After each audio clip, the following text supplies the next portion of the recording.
Hello everybody, my name is Michael. Thanks so much for joining me and welcome back to the channel. Hope you're having a wonderful day so far. Today we're jumping back into Chapter 6 of Try It Yourself demos for the Try It Yourself Problem 6-2 Favorite Numbers. Use a dictionary to store people's favorite numbers. Think of 5 names and use them as keys in your dictionary. Think of a favorite number for each person and store each as a value in your dictionary.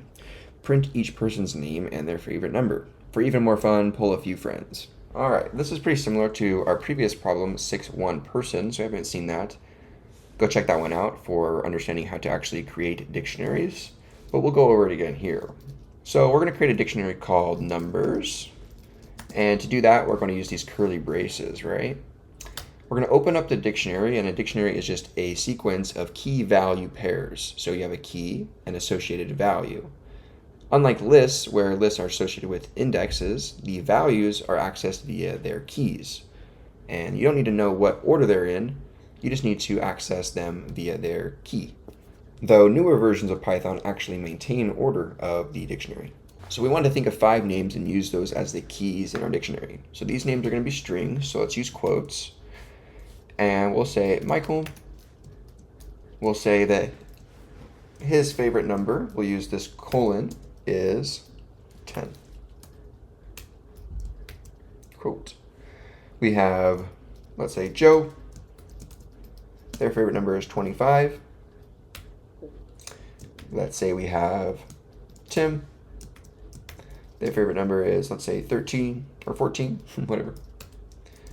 Let's say we have John, whose favorite number is 30. Let's say we have Gina, whose favorite number is, let's say, 21. So we have 5 data points within this numbers dictionary. The keys are strings, and the values happen to be integers. We want to now loop over the numbers dictionary and print out each of the items. So to do this, we're going to use a for loop to access each of the data points within the iterable object of the dictionary numbers. So we're going to say for, right? And we want to access the key and the value within the numbers.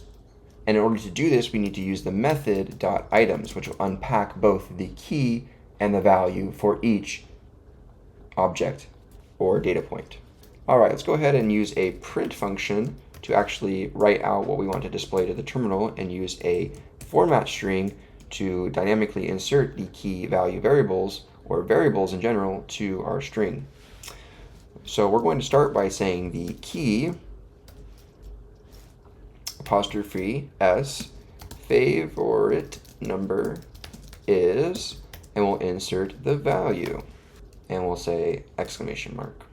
If we go ahead and run this program, you can see we get Michael's favorite number is 10, Joe's favorite number is 25, Tim's favorite number is 14, John's favorite number is 30, and Gina's favorite number is 21. You as a programmer could also make this a little bit more readable by maybe tailoring these variables to the specifics of this numbers dictionary. Now, if the numbers dictionary actually changes for what the keys and values actually represent, in this case, names and numbers, then it can be a little bit challenging. But we could say name and number, right? For every name and number in numbers.items, we're going to insert the name and their favorite number is the number, right? So this makes it kind of a little bit more readable or legible. For every name and number in numbers.items, you just need to know that .items is unpacking a key and a value into these, right? But often people will use key value here as kind of a default syntax. All right, this was 6-2 favorite numbers from Chapter 6 Try Yourself of Python Crash Course. Appreciate you guys being here and joining me, and I'll see you